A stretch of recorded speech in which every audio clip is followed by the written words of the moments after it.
Shalom, kembali lagi bersama dengan kami di podcast Sermon HKBP Distrik 20 Kepulauan Riau. Kali ini Bapak Ibu Saudara-saudari, kita akan mengulas epistel Minggu 27 Oktober 2024 dengan narasumber yang tak asing lagi. Tapi sebelum kita memulai, marilah kita berdoa. Terima kasih Tuhan buat penyertaan-Mu. Kembali Engkau pertemukan kami di ruang podcast sermon ini bersama dengan narasumber kami. Kiranya Tuhan memberkati diskusi kami yang akan mengulas sermon epistel di Minggu 27 Oktober 2024. Terima kasih Tuhan, di dalam nama Yesus kami berdoa mengucap syukur. Amin.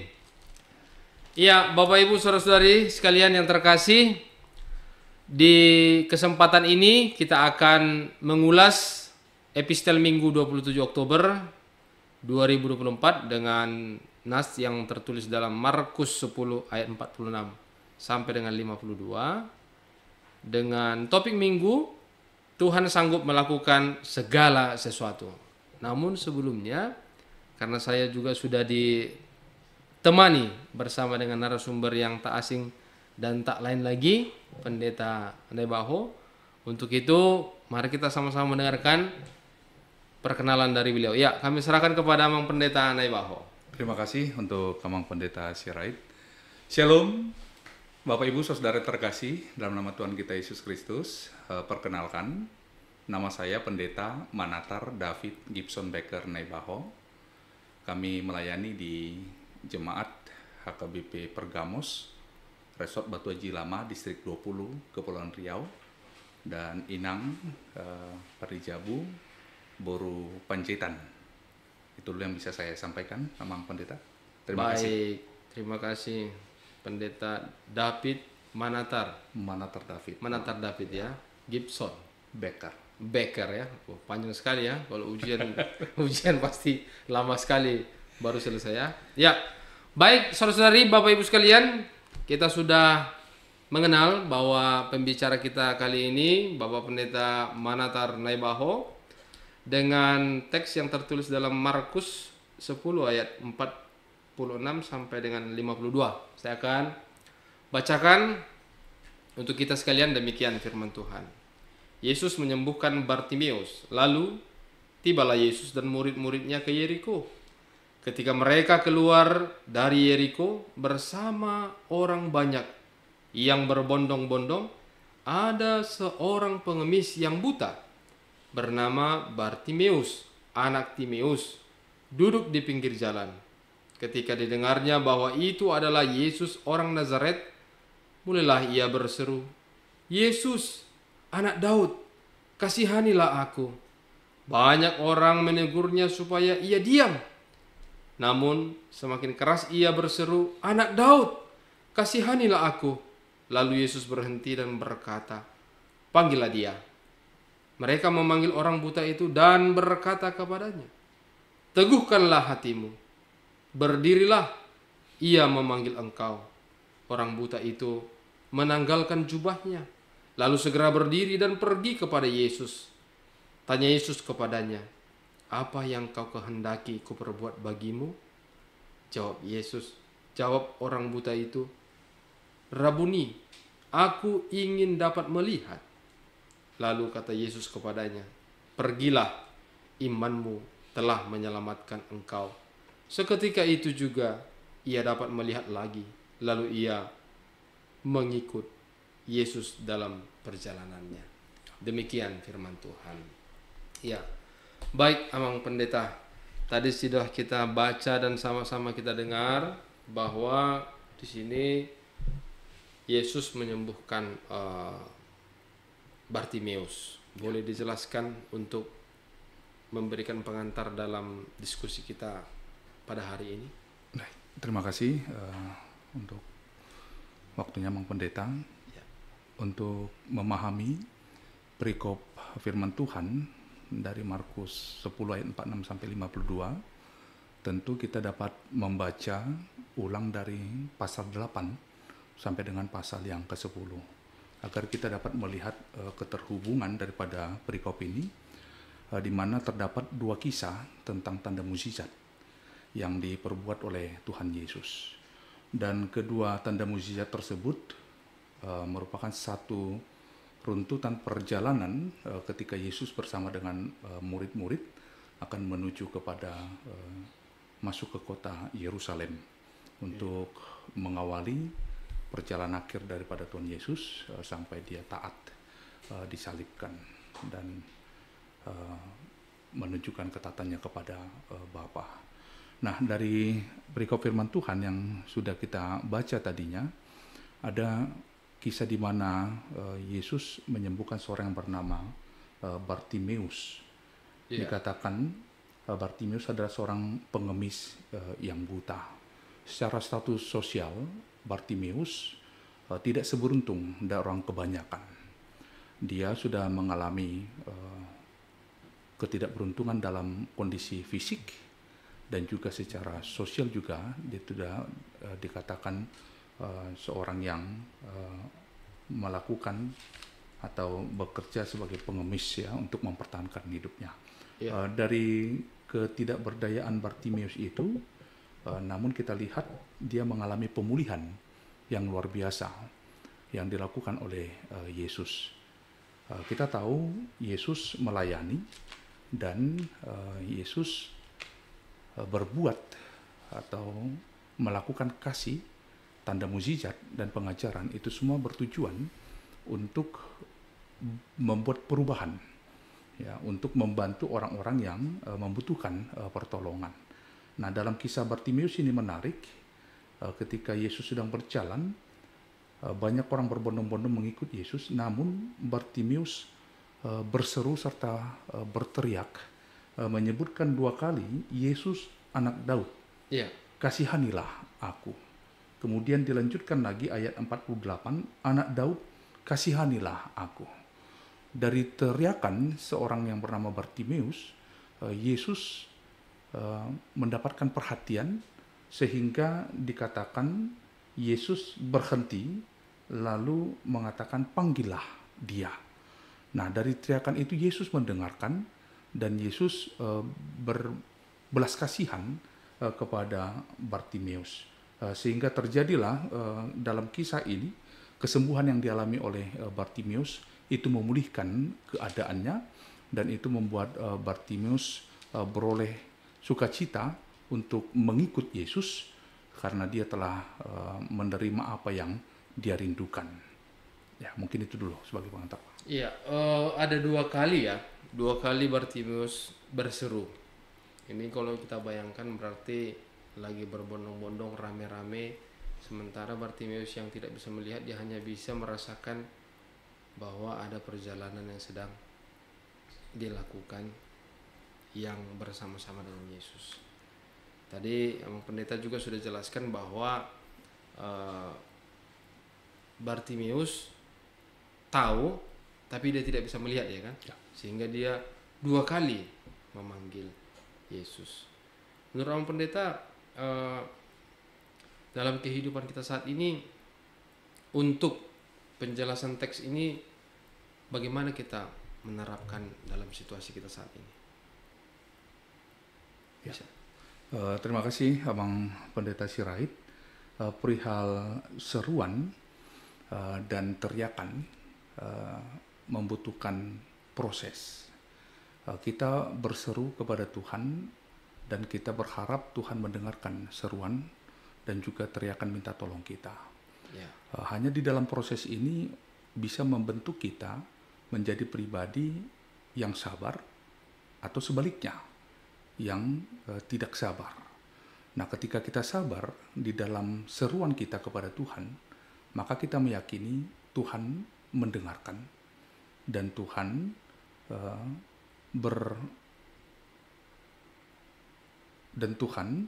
memiliki sebuah empati atas seruan dan juga teriakan daripada kita.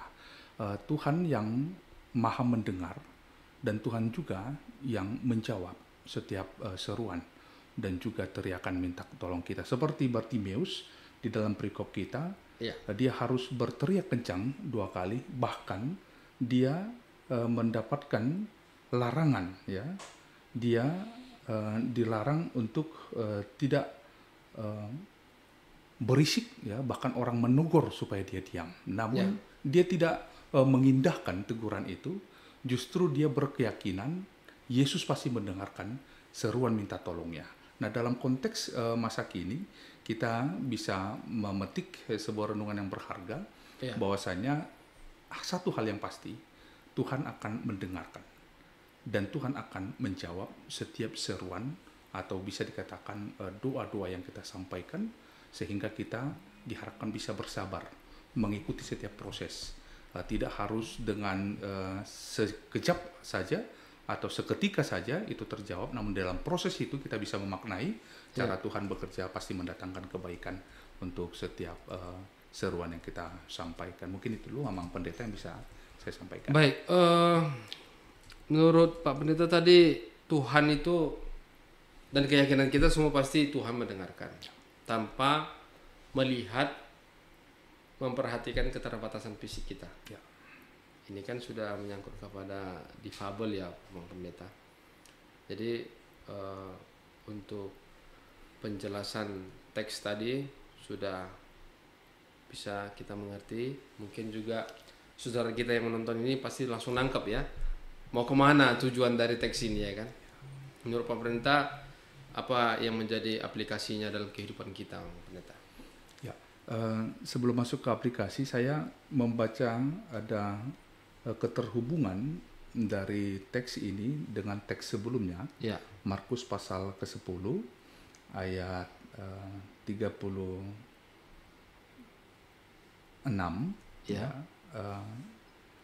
pertanyaan daripada Yesus kepada muridnya Yakobus dan Yohanes. Ada hubungannya ya? Ayat 36, saya akan bacakan Bapak Pendeta ya. Jawabnya kepada mereka, apa yang kamu kehendaki aku perbuat bagimu. Nah, di pertanyaan itu murid-murid Yesus Yakobus dan Yohanes, mereka meminta ya, di ayat 37, lalu kata mereka, perkenankanlah kami duduk dalam kemuliaanmu kelak, yang seorang lagi di sebelah kananmu dan yang seorang di sebelah kirimu. Kalau kita lihat di dalam teks kita, tanya Yesus kepadanya apa, ayat 51, tanya Yesus kepadanya, apa yang kau kehendaki supaya aku perbuat bagimu? Jawab orang buta itu, Rabuni, supaya aku dapat melihat. Ya. Murid-murid Yesus masih memperdebatkan supaya mereka bisa menjadi pusat perhatian. Mereka dilihat oleh banyak orang. Ya, mereka mempertanyakan siapa yang terutama. Namun kepada Bartimeus, ketika pertanyaan yang sama ditanyakan oleh Yesus dalam perikop firman Tuhan kita, bahkan Bartimeus katakan, Rabuni, supaya aku dapat melihat. Dia merindukan keadaannya menjadi orang yang normal. Ya. Dia tidak meminta yang terlalu berlebih dari Tuhan Yesus, namun dia ingin bisa sama dengan orang normal tanpa harus mempersoalkan bagaimana statusnya. Nah, itu saya lihat menarik di antara dua ayat ini dengan pertanyaan yang sama, namun jawaban dan kerinduan itu yang berbeda. Ya. Bartimeus dia rindu untuk dipulihkan keadaannya. Bartimeus dia rindu untuk bisa melihat apa yang tidak selama ini dia tidak lihat, ya, tapi berbeda dengan para murid. Berarti ada dua pertanyaan Yesus yang sama-sama dilontarkan. Yang pertama kepada murid, yang kedua kepada Bartimeus. Murid meminta kedudukan, meminta supaya lebih dipandang gitu ya, pusat perhatian. Sementara Bartimeus hanya meminta supaya dia bisa hidup normal, ya kan? Jadi ini kira-kira Pak Pendeta, kalau misalnya Yesus ini bertanya sama kita nih, apa yang kau kehendaki yang akan kuperbuat kepadamu? Kira-kira kalau misalnya dipertanyakan kepada kita sebagai jemaat, atau menurut pandangan kita, apa yang kira-kira diminta jemaat, menurut Pak Pendeta udah pas enggak? Atau ada yang kadang-kadang kita meminta yang berlebih gitu dalam doa kita, menurut Pak Pendeta? Oke, terima kasih Bang Pendeta. Berbicara tentang hal meminta, Matius 6 ayat 8 boleh saya bacakan di tengah-tengah kita. Matius 6 ya? 6 Ya. ayat ke-8 dikatakan demikian firman Tuhan. Jadi janganlah kamu seperti mereka, karena Bapamu mengetahui apa yang kamu perlukan sebelum kamu meminta kepadanya. Ya, perihal hal meminta, sah-sah saja kita meminta. Ya. Ya, bukan berarti kita dibatasi untuk meminta, apalagi dalam doa. Namun dalam hal meminta juga, mari kita meminta untuk yang kita butuhkan. Bukan yang kita inginkan. Nah, ini sering dikatakan oleh para pengkhotbah Bapak Pendeta.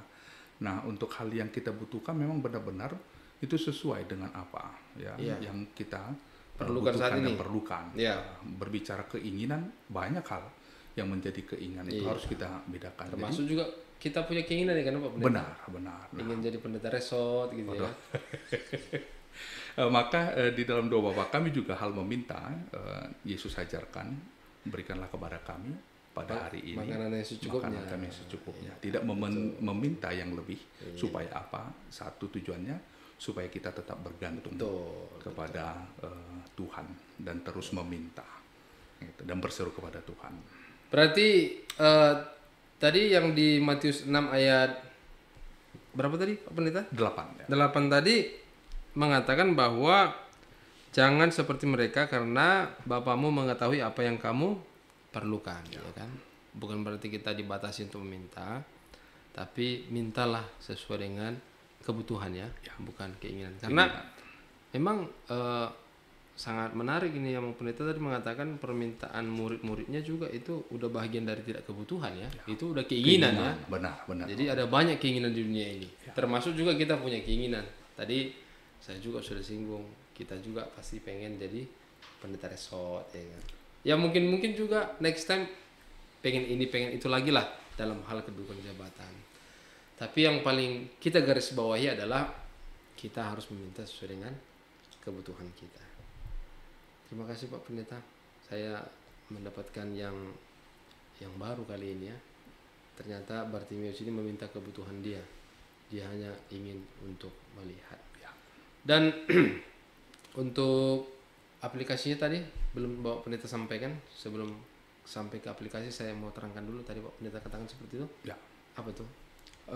Untuk aplikasi dari perikop firman Tuhan kita, karena berbicara kata kunci yang berikutnya, imanmu telah menyelamatkan engkau.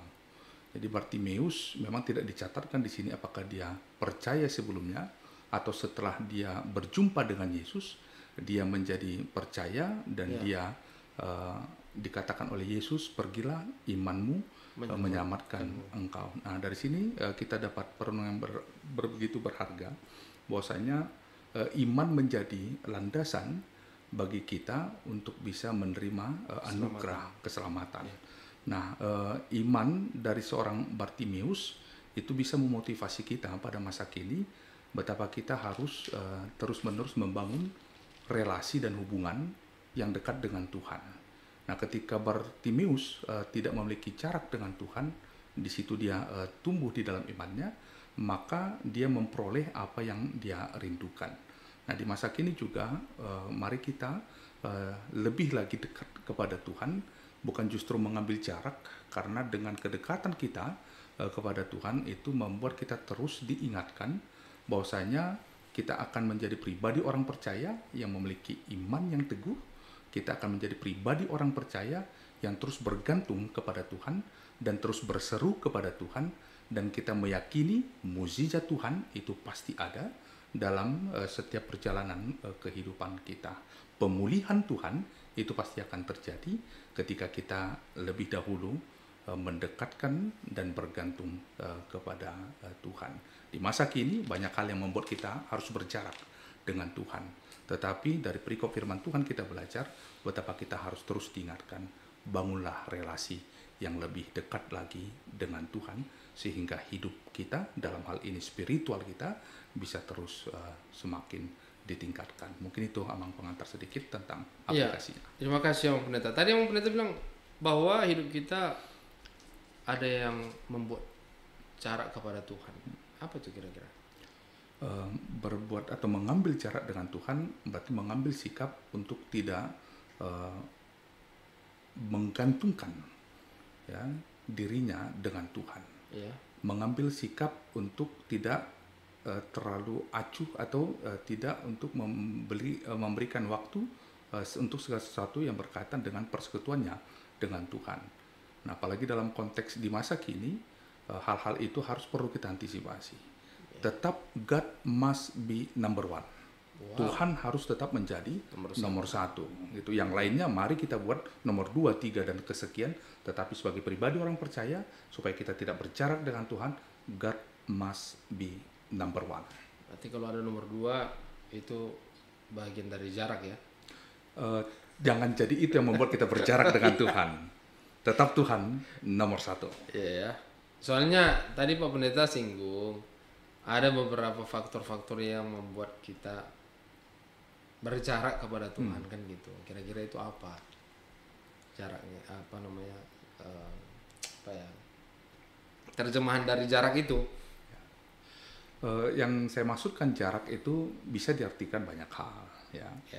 Jarak itu bisa tentang keputusan seseorang atau keputusan kita secara pribadi untuk tidak menomorsatukan ya, ibadah kita, doa kita, kemudian persekutuan kita, kemudian kedekatan kita, kemudian mengaplikasikan apa yang Tuhan harapkan ketika firman itu diperdengarkan kepada kita, ya untuk mengaktualisasikannya. Itu mungkin yang bisa membuat kita jadi berjarak ya. Berarti mungkin tidak dekat dengan ya, mungkin itu faktor masalah, faktor ekonomi bisa termasuk Bapak Pendeta. Apalagi faktor dari apa sekarang ini ya, apa namanya, Facebook Pro ini ya. Perkembangan zaman ya Bapak Pendeta ya. Karena mengejar JT ya, jam tayang, jadi berjarak sama Tuhan gitu loh. Maksud saya Bang Pendeta. Siap Pak. Iya, baik. Tadi Pak Pendeta sudah menjelaskan bahwa jangan ada alasan ya yang membuat kita berjarak kepada Tuhan, termasuk keterbatasan. Ini tadi kita sudah membahas dan panjang mengenai tentang keterbatasan fisik orang buta. Itu dekat, ya kan Pak Pendeta? Artinya dia tidak melihat tapi dia percaya. Nah, untuk saat ini ada juga beberapa orang melihat tapi kurang percayanya Pak Pendeta gitu.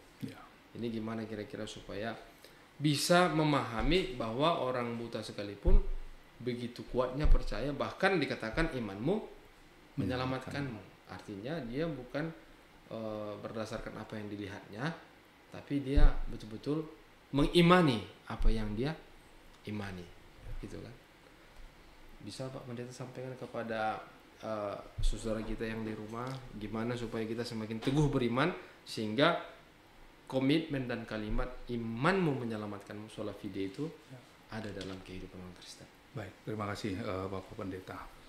Singkat saja berbicara tentang yang disampaikan oleh Bapak Pendeta tadi, mempertanyakan segala sesuatu memang membutuhkan jawaban. Iya.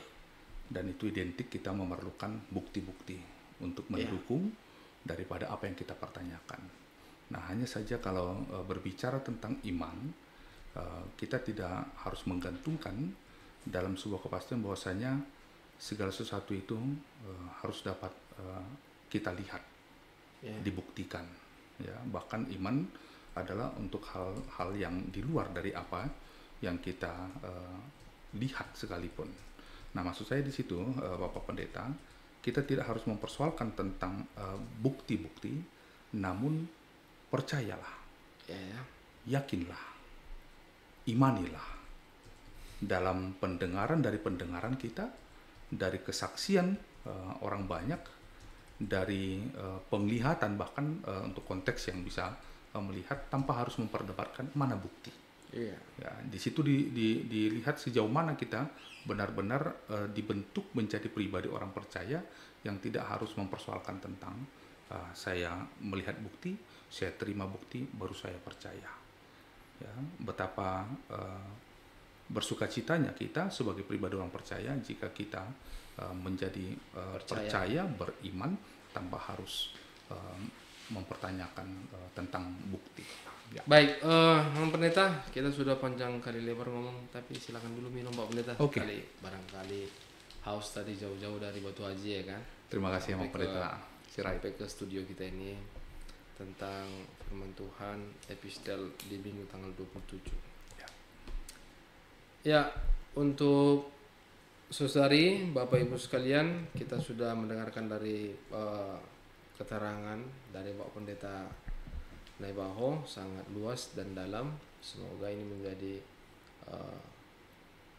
salah satu kekuatan bagi jemaat kita untuk memahami firman Tuhan epistel di minggu tanggal 27 ini. Untuk itu Pak Pendeta, terakhir sekali sebelum kita tutup, apa yang menjadi closing statement dari Pak Pendeta terkait tentang teks ini? Ya, terima kasih Abang Pendeta. Ya. Mukjizat itu nyata bagi setiap pribadi orang percaya. Kita tetap meyakini cara Tuhan bekerja mendatangkan kebaikan bagi kita. Melalui Bartimeus kita terberkati bahwasanya Tuhan benar-benar berbelas kasih kepada setiap pribadi yang berseru dan juga rindu untuk mengalami pemulihan. Saudaraku, mari kita tetap meyakini hal itu di masa kita saat ini dan masa yang akan datang. Tuhan yang sama masih setia untuk memulihkan keadaan kita. Mukjizat itu nyata bagi setiap orang yang percaya. Ketika kita telah menerima mukjizat itu, kita dipulihkan, maka kita menyatakan kesiapan. Saya mau ikut Yesus sampai selama-lamanya. Terima kasih. Baik, terima kasih Abang Pendeta, luar biasa closing statementnya. Mukjizat itu nyata kepada setiap orang yang percaya ya, untuk menyatakan keselamatan dan pemulihan kepada orang tersebut. Baik, Bang Pendeta, untuk menutup pertemuan kita kali ini, Bang Pendeta boleh bawakan doa penutup dan juga untuk persiapan-persiapan dari saudara kita yang akan menyampaikan kabar baik ini di pertanyaan epistel di minggu tanggal 27. Ya. Silakan Amang. Baik. Kita bersatu di dalam doa. Kami sungguh bersyukur ya Bapa untuk segala kebaikan-Mu dalam kehidupan kami. Untuk penyertaan Tuhan di sepanjang ruang gerak dan aktivitas kami. Kami percaya Engkau setia Tuhan bersama-sama dengan kami. Sehingga setiap apapun yang boleh kami lakukan, apapun yang boleh kami kerjakan, itu semua sesuai dan seturut dengan kehendak Tuhan. Bapa yang bertahta di kerajaan surga, kami melipat tangan, mendoakan para hamba Tuhan, dan siapapun juga Bapa yang Tuhan pakai untuk mewartakan kabar baik di tengah-tengah jemaat-Mu. Kiranya Tuhan menyertai mereka, menuntun mereka dengan kuasa Roh Kudus-Mu, sehingga setiap pribadi hamba Tuhan diperkenankan untuk menyampaikan kebenaran firman Tuhan, sehingga dengan tuntunan Roh Kudus-Mu Tuhan, firman-Mu dapat disampaikan, dapat memulihkan, meneguhkan, menguatkan iman para pendengar daripada firman Tuhan. Terima kasih Bapa, biarlah Tuhan memakai kami lebih luar biasa lagi dalam setiap pelayanan kami, dalam segala kekurangan kami Bapa, dalam setiap pelanggaran kami mohon ampun Bapa untuk semuanya itu, dan biarlah melalui pengampunan yang Tuhan berikan kepada kami dimampukan untuk dapat mengampuni sesama kami, agar nama Tuhan senantiasa dipermuliakan dalam hidup kami. Dalam nama Yesus Kristus, kami telah berdoa dan mengucap syukur. Anugerah Tuhan kita Yesus Kristus, kasih setia Allah Bapa, serta persekutuan Roh Kudus, kiranya menyertai kamu sekalian. Amin. Amin. Baik, Bapak Ibu Saudari, demikianlah podcast sermon pada hari ini yang telah mengulas teks Markus 10 ayat 46 sampai dengan 52. Sampai ketemu di podcast sermon berikutnya.